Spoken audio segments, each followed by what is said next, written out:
ദൈവനാമത്തിന് മഹത്വം ഉണ്ടായിരിക്കട്ടെ. കഴിഞ്ഞ ദിവസങ്ങളിലൊരു വീഡിയോ കാണുവാൻ ഇടയായി.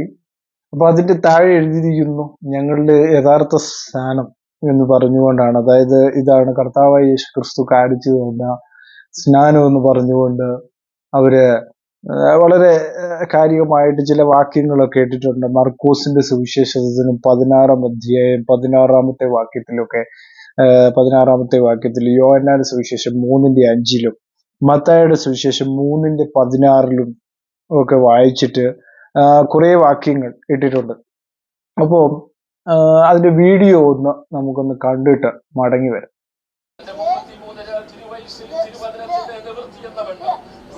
മരണത്തോളം തന്നെ തന്നെ അനുസരണമുള്ളവനായി തിരുവഴുത്തിൽ പ്രകാരം മരിച്ച് തിരുവഴുത്തിൽ പ്രകാരം അടക്കപ്പെട്ട് തിരുവഴുത്തിൽ പ്രകാരം ഉയർത്തേറ്റ് പിതാവിന്റെ വലഭാഗത്ത് തന്നിൽ വിശ്വസിക്കുന്ന തന്റെ ഭക്തന്മാർക്ക് വേണ്ടി ഇന്നും പക്ഷപാതം ചെയ്യുന്ന യേശു കർത്താവിനും തന്നെ കാത്തു നിൽക്കുന്ന തന്റെ വിശുദ്ധന്മാരെ ചേർക്കുവാൻ എത്രയും വേഗം മടങ്ങി വരുന്ന നസ്രേനായ യേശു ക്രിസ്തുവിൽ പ്രിയ ഏബൽ വിശ്വസിക്കുന്നവരെ സ്നാനം കഴിപ്പിക്കണമെന്നത് ദൈവത്തിന്റെ കൽപ്പനയാകിയാലും പ്രിയ മകന്റെ സാക്ഷി വചനം ഹേതുവായും പ്രിയ ഏബലിനെ ഈ ജലാശയത്തിൽ പിതാവിന്റെയും പുത്രന്റെയും പരിശുദ്ധാത്മാവിന്റെയും നാമത്തിൽ സ്നാനം.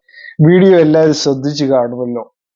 അവിടെ നമുക്ക് കാണാൻ കഴിയുന്ന ഒരു കാര്യം എന്ന് പറയുന്നത്, അല്ലെ, അവർ പറഞ്ഞത് പിതാവിന്റെയും പുത്രന്റെയും പരിശുദ്ധാത്മാവിന്റെ, അതായത് മത്തായിയുടെ സുവിശേഷം 28-ാം അധ്യായത്തിലെ സ്നാനമാണ് ശരിയായ സ്നാനം എന്നാണ് പല ആളുകളും ധരിച്ചു വെച്ചിരിക്കുന്നത്. കാരണം അവിടെ ഒരു സ്പെസിഫിക് ആയ ഒരു കാര്യം അവിടെ പറയുന്നുണ്ടോ എന്നുള്ള കാര്യം നമ്മൾ ചിന്തിക്കേണ്ട ഒരു വസ്തുത തന്നെയാണ്.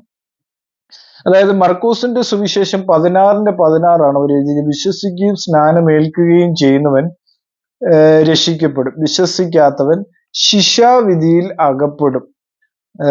അതിന് യോഹന്നാൻ 3:5 വായിക്കുന്നു, അതിന് യേശു ആമീൻ ആമീൻ ഞാൻ നിങ്ങളോട് പറയുന്നു, വെള്ളത്താലും ആത്മാവിനാലും ജനിച്ചില്ല എങ്കിൽ ദൈവരാജ്യത്തിൽ കിടപ്പാൻ ആർക്കും കഴിയുകയില്ല. മത്തായി 3:16 പറയുന്നു, യേശു സ്നാനം ഏറ്റ ഉടനെ വെള്ളത്തിൽ നിന്ന് കയറി സ്വർഗം തുറന്ന് ദൈവാത്മാവ് പ്രാവെന്ന പോലെ ഇറങ്ങി തന്റെ മേൽ വരുന്നത് കണ്ടു.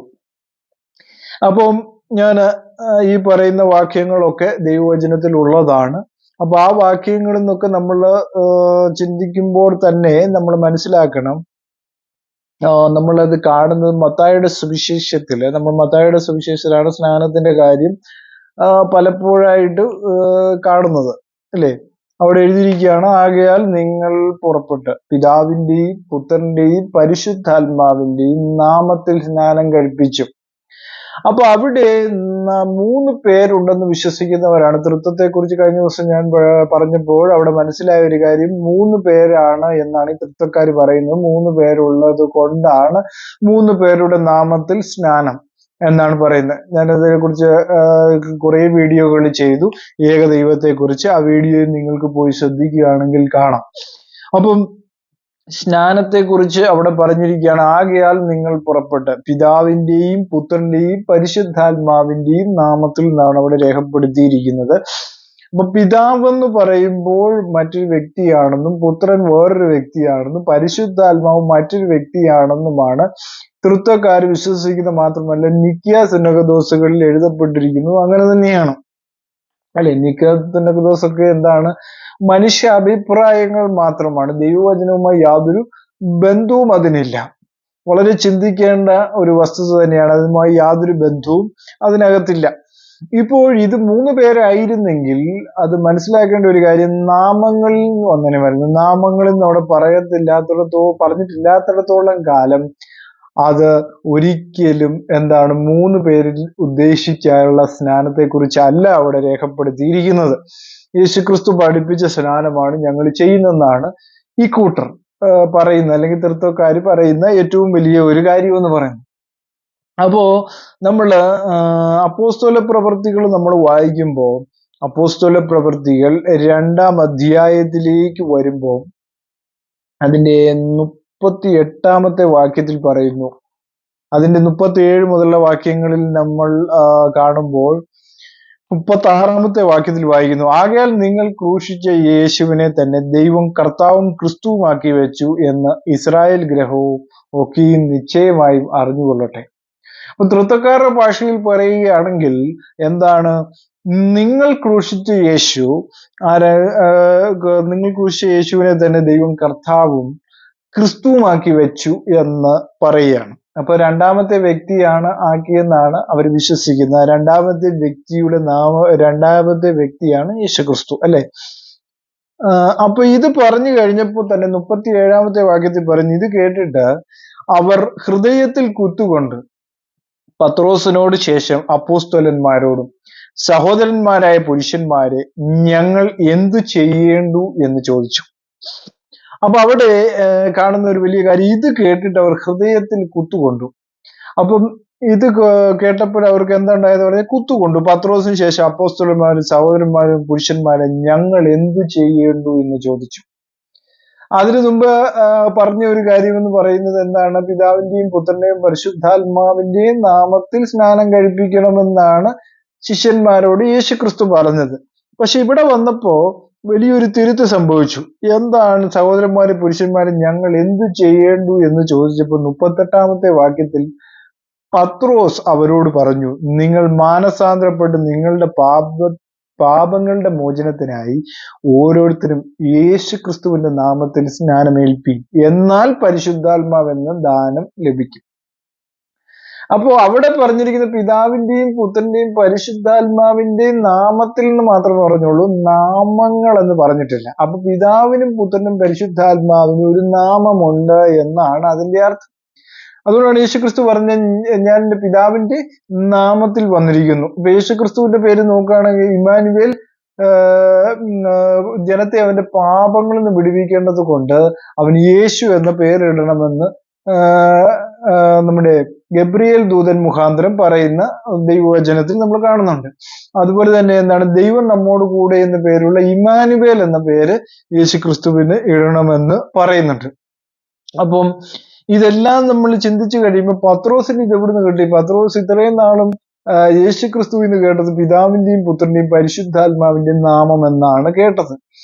പക്ഷെ ഇത്രയും കാര്യങ്ങളൊക്കെ കഴിഞ്ഞപ്പം എളുപ്പത്തിന് ഇനി പറഞ്ഞതാണ്. ഇനി തൃത്തക്കാർ പറയുന്നത് ഇനി എളുപ്പത്തിന് പറഞ്ഞതാണ്, അതുകൊണ്ടാണ് അങ്ങനെ വന്നത്. എളുപ്പത്തിൽ പറഞ്ഞാണ് പിതാവിന്റെയും പുത്രനും പരിശുദ്ധാത്മാവെന്ന് പറയാതെ പെട്ടെന്ന് യേശുക്രിസ്തുവിന്റെ. അങ്ങനെ പറഞ്ഞാൽ പത്രോസ് വചനവിരുദ്ധമല്ലേ പറയുന്നത്? പത്രോസ് പറയുന്നത് കള്ളമല്ലേ? വളരെ ചിന്തിക്കേണ്ട ഒരു വസ്തുതയാണ്, അല്ലെ? അപ്പോ ഇവിടെ പത്രോസ് പറയുകയാണ് അവരോട്, നിങ്ങൾ മാനസാന്തരപ്പെട്ട് നിങ്ങളുടെ പാപങ്ങളുടെ മോചനത്തിനായി ഓരോരുത്തരും യേശുക്രിസ്തുവിന്റെ നാമത്തിൽ സ്നാനമേൽപ്പീൻ. അവിടെ പിതാവും പുത്രനും പരിശുദ്ധാത്മാവും ഒന്നും വന്നിട്ടില്ല. യേശുക്രിസ്തുവിന്റെ നാമം മാത്രമേ പറഞ്ഞിട്ടുള്ളൂ, വേറൊന്നും അവിടെ പറഞ്ഞിട്ടില്ല. അപ്പൊ എന്നാൽ പരിശുദ്ധാത്മാവ് എന്ന ദാനം ലഭിക്കും. അവിടെ എങ്ങും നിങ്ങൾ സ്നാനം കഴിപ്പിക്കാൻ മാത്രമേ യേശുക്രിസ്തു പറഞ്ഞുള്ളൂ, പരിശുദ്ധാത്മാവ് എന്ന ദാനം കിട്ടുമെന്ന് പറഞ്ഞില്ല. പത്രോസ് പറഞ്ഞു, യേശുക്രിസ്തുവിന്റെ നാമത്തിൽ സ്നാനപ്പെട്ടാലേ പരിശുദ്ധാത്മാവ് എന്ന ദാനം ലഭിക്കത്തുള്ളൂ എന്ന് വളരെ വ്യക്തമായിട്ട് പറഞ്ഞു, അല്ലേ? അപ്പൊ പത്രോസാണ് ആദ്യത്തെ യേശുനാമക്കാരൻ. പല ആളുകളും പറയും യേശുനാമക്കാരുടെ സുവിശേഷമാണല്ലോ പറയുന്നത്. അപ്പൊ ആദ്യത്തെ പോപ്പ് തന്നെ യേശുനാമക്കാരനാണ്. വളരെ ചിന്തിക്കേണ്ട ഒരു വാസ്തവം തന്നെയാണ് അതിനകത്തുള്ളത്. ആദ്യത്തെ പോപ്പ് യേശുനാമക്കാരനാണ്. അല്ലെ പിന്നെ യേശുക്രിസ്തുവിന്റെ നാമം എന്ന് പറയൂ? അത് പൗലോസ് പറഞ്ഞു, ഞങ്ങൾ പഠിപ്പിച്ചതിന് വിപരീതമായി സ്വർഗത്തിൽ നിന്ന് ഒരു ദൂതൻ വന്ന് പഠിപ്പിച്ചെന്ന് പറഞ്ഞാലും അവൻ ശപിക്കപ്പെട്ടവൻ. അങ്ങനെ ഉള്ളപ്പോൾ എങ്ങനെയാണ് ഈ പറയുന്ന സ്നാനത്തെ നിരാകരിക്കുന്നത്? ഞങ്ങൾ ചെയ്യുന്നതാണ് ശരി എന്ന് പറയുവാൻ ആർക്ക് കഴിയും? അപ്പോൾ പിതാവിനും പുത്രനും പരിശുദ്ധാത്മാവിനും ഒരു നാമമുണ്ട്. കാരണം പരിശുദ്ധാത്മാവ് എന്ന് പറയുമ്പോൾ ദൈവ ആത്മാവാകുന്നു എന്ന് യേശുക്രിസ്തു തന്നെ പഠിപ്പിച്ചു. അതാണ് ആത്മാവെന്ന് അവിടെ ഉദ്ദേശിക്കുന്നത്. അപ്പോ ഈ മൂന്ന് കാര്യങ്ങൾ എന്തിനാണ് പറഞ്ഞത്? ദൈവത്തിന്റെ മൂന്ന് വ്യത്യസ്തമായ ഓഫീസുകൾ അല്ലെങ്കിൽ മൂന്ന് വ്യത്യസ്തമായ പ്രവർത്തനങ്ങളെയാണ് കാണിക്കുന്നത്, അല്ലെ? ഏകനായി നിന്ന്, സങ്കീർത്തനക്കാരൻ പറയുന്ന പോലെ ഏകനായി നിന്ന് മഹാത്ഭുതങ്ങളെ പ്രവർത്തിക്കുന്ന ദൈവം മൂന്ന് പ്രവൃത്തികൾ അവിടെ നടത്തി എന്നുള്ളതാണ് അവിടെ നമ്മൾ മനസ്സിലാക്കേണ്ട ഏറ്റവും വലിയൊരു കാര്യം എന്ന് പറയുന്നത്. എന്തുകൊണ്ട് ദൈവത്തെ പിതാവ് എന്ന് വിളിക്കുന്നു? അവൻ സകല ജഡത്തിന്റെ ഉടയവനായതുകൊണ്ടാണ് അവനെ പിതാവ് എന്ന് വിളിക്കുന്നത്. പുത്രൻ എന്ന് വിളിക്കുന്നതിന്റെ കാരണം എന്താണ്? അവൻ സകല ജഡങ്ങളുടെയും വീണ്ടെടുപ്പുകാരൻ എന്ന അർത്ഥത്തിലാണ് അവന് പുത്രൻ എന്ന് വിളിക്കുന്നത്, അല്ലെ? മനുഷ്യനായ യേശു ക്രിസ്തു. അങ്ങനെയാണ് അതിനെ നമുക്ക് മനസ്സിലാക്കാനായിട്ട് കഴിയുന്നത്. പരിശുദ്ധാത്മാവ് എന്താണ്? ദൈവം നമ്മോടുകൂടി ആത്മാവായിട്ട് വസിക്കുന്നു, അവൻ ആത്മാവാണ് എന്നുള്ള കാര്യം അവിടെ ഓർപ്പിക്കുന്നു. അങ്ങനെ 3 കാര്യങ്ങൾ. അപ്പൊ ആ 3 കാര്യങ്ങൾ ചേർന്ന് കഴിയുമ്പോൾ വിടുവിക്കുവാൻ ഒരു നാമമുണ്ടായി. ആ നാമത്തിന്റെ പേരെന്താണ്? യേശു ക്രിസ്തു എന്നാണ്. അപ്പോ അപ്പോസ്തലന്മാരെല്ലാ യേശുനാമക്കാരാണ്. ഇവര് പറയുന്നത് പോലെ ഇവര് ഈ നിക്യായുടെയും ട്രിനിറ്റിയുടെയും കൂട്ടുപിടിച്ച് 3 ദൈവങ്ങളും 3 വ്യക്തികളും ഉണ്ടെന്നൊക്കെ പറഞ്ഞു പഠിപ്പിക്കുകയാണ്. 3 വ്യക്തികളുണ്ട്, 3 പേർക്കും ദൈവത്വമുണ്ട്, അല്ലെ? ചേസ് ജോസഫ് പാസ്റ്റർ പറഞ്ഞു കഴിഞ്ഞാൽ 3 പേർക്കും ദൈവത്വമുണ്ട്, പക്ഷെ 3 പേരെ വിടർത്താൻ പറ്റുകയില്ല. അങ്ങനെ 3 പേരെ വിടർത്തുവാനും ബൈബിൾ പറയുന്നില്ല, അല്ലെ? അങ്ങനെയാണെങ്കിൽ ആദ്യം വിടർത്തേണ്ടത് യേശുക്രിസ്തു ആയിരുന്നു. കാരണം പീലിപ്പോസ് ചോദിച്ചപ്പോ പറഞ്ഞ എന്താ, ഞാൻ ഇത്രയും നാളും നിന്റെ കൂടെ ഇരുന്നിട്ട് പിതാവിനെ ഒന്ന് കാണിച്ചു തരണമെന്ന് പറഞ്ഞപ്പോഴാ പറഞ്ഞ, ഞാൻ ഇത്രയും നാളും നിന്റെ കൂടെ ഇരുന്നിട്ട് നീ എന്നെ അറിയുന്നില്ലയോ പീലിപ്പോസ് എന്നാണ് ചോദിച്ചത്, അല്ലെ? പിതാവ് മുകളിലാന്ന് പറഞ്ഞു കൊടുത്താൽ മതിയായിരുന്നു. എന്തേ? കാരണം ഇത് മറ്റൊരാളാണ്, അല്ലെ? അപ്പോ കഴിഞ്ഞ ദിവസം നമ്മുടെ UP-യിലുള്ള സാജു പാസ്റ്ററും വേറൊരു തൃത്വ പാസ്റ്റർ കൂടെ പറഞ്ഞതുപോലെ അത്യുന്നതൻ മറ്റൊരാളാണ്, അല്ലെ? അത്യുന്നതൻ പിതാവായിരിക്കണമല്ലോ. അങ്ങനെയാണെങ്കിൽ തന്നെ അത്യുന്നതൻ മറ്റൊരാളായിരിക്കണം. അപ്പൊ അത്യുന്നതൻ മറ്റൊരാളാണെങ്കിൽ നമ്മൾ ചിന്തിക്കണം, യേശു ക്രിസ്തുവിന് പറയാമായിരുന്നു അത്യുന്നതൻ മറ്റൊരാളാണ്, അല്ലെ? പീലിപ്പോസിന് ഒരു സംശയമുണ്ട്, ഇനി അത്യുന്നതൻ മറ്റൊരാളാണോ, ഈ വന്നിരിക്കുന്ന ആളാണോ അത്യുന്നതൻ എന്നൊരു സംശയം. അവനെ ഇങ്ങനെ എപ്പോഴും അവനെ ഇങ്ങനെ എന്ത് ചെയ്തുകൊണ്ടിരിക്കുന്നു, ശല്യം ചെയ്തുകൊണ്ടിരിക്കുന്നു. ഇതെന്താണ് അവന് മനസ്സിലാകുന്നില്ല. കാരണം എപ്പോഴും പിതാവിന്റെ കാര്യം പറയുന്നു, എപ്പോഴും പുത്രന്റെ കാര്യം പറയുന്നു, എപ്പോഴും പരിശുദ്ധാത്മാവിന്റെ കാര്യം പറയുന്നു. ഇനിയിപ്പോ 3 പേരാണോ, ഇനിയിപ്പോ പിതാവിനെ ഒന്ന് കാണിച്ചു തരാവോ എന്ന് ചോദിച്ചാൽ എങ്ങനെയെന്ന് പീലിപ്പോസ് ചോദിക്കുമ്പോ, അല്ലെ, അവന്റെ മനസ്സിലിങ്ങനെ അലട്ടുകയാണ്. കാരണം പിതാവിനെ ഒന്ന് കാണണം, അല്ലേ? കാണുമെന്ന് പറഞ്ഞപ്പോ എന്താ പറഞ്ഞത്? ഞാൻ ഇത്രയും നാൾ നിന്റെ കൂടെ ഇരുന്നിട്ട് നീ എന്നെ അറിയുന്നില്ലയോ പീലിപ്പോസേ? അപ്പൊ മറ്റൊരാള് ഇല്ല എന്നുള്ളതാണ് അതിന്റെ അർത്ഥം എന്ന് പറയുന്നത്. കാരണം ദൈവത്തിന്റെ ജഡത്തിലുള്ള വെളിപ്പാടാണ് യേശു ക്രിസ്തു എന്നുള്ള കാര്യമാണ് അവിടെ വെളിവാകുന്നത്. മറ്റൊരാളെ അല്ലെങ്കിൽ മറ്റൊരു വ്യക്തിത്വത്തെ അവിടെ നമുക്ക് കാണാൻ കഴിയുന്നില്ല. മറ്റൊരു വ്യക്തിത്വം അവിടെ ഇല്ല. കാരണം തൃത്വക്കാർ വിശ്വസിക്കുന്നത് പോലെ ഒന്നാമൻ അയച്ചു രണ്ടാമൻ വന്നു എന്നൊക്കെയാണ് അവർ ചിന്തിക്കുന്നത്. പൗലോസ് അപ്പോസ്തലന് പോലും ധാരണയുണ്ടായിരുന്നു. അതുകൊണ്ടാണ് പറഞ്ഞത് പിതാവായ ഏകദൈവമേ നമുക്കുള്ളൂ എന്ന് അപ്പോസ്തലൻ പറഞ്ഞത്, അല്ലെ? ത്രിയേക ദൈവമൊന്നും അവര് പഠിപ്പിച്ചില്ല. 3 ദൈവം, 3 പേർ കൂടുന്ന ദൈവമാണെന്ന് അവര് പഠിപ്പിച്ചില്ല. ആശീർവാദം കാണുമ്പോൾ അത് 3 പേരാണെന്ന് ചിന്തിക്കുന്ന ആൾക്കാരും ഉണ്ട്. അപ്പൊ അങ്ങനെ ഒക്കെ ചിന്തിച്ചുകൊണ്ടാണ് ഇപ്പൊ 3 പേര് ഉണ്ടെന്നുള്ള ചിന്താഗതി എല്ലാവർക്കും വന്ന്, അതുകൊണ്ട് ഈ സ്നാനം ശരിയാണ് എന്ന് ചിന്തിക്കുന്നവരാണ്. അപ്പോൾ ഈ കാരണത്തിൽ നമുക്ക് ബോധ്യമായിരിക്കുന്നു. ഇനി അടുത്ത ചിന്തയുമായി ബുക്ക് ഓഫ് ലോർഡ് വീണ്ടും നിങ്ങളുടെ മുമ്പിലേക്ക് വരും. ഈ വീഡിയോ നിങ്ങൾ ലൈക്ക് ചെയ്യുക. നിങ്ങൾ ഇത് ഫോളോ ചെയ്യാൻ ആഗ്രഹിക്കുന്നെങ്കിൽ സബ്സ്ക്രൈബ് ചെയ്യുക. God bless you.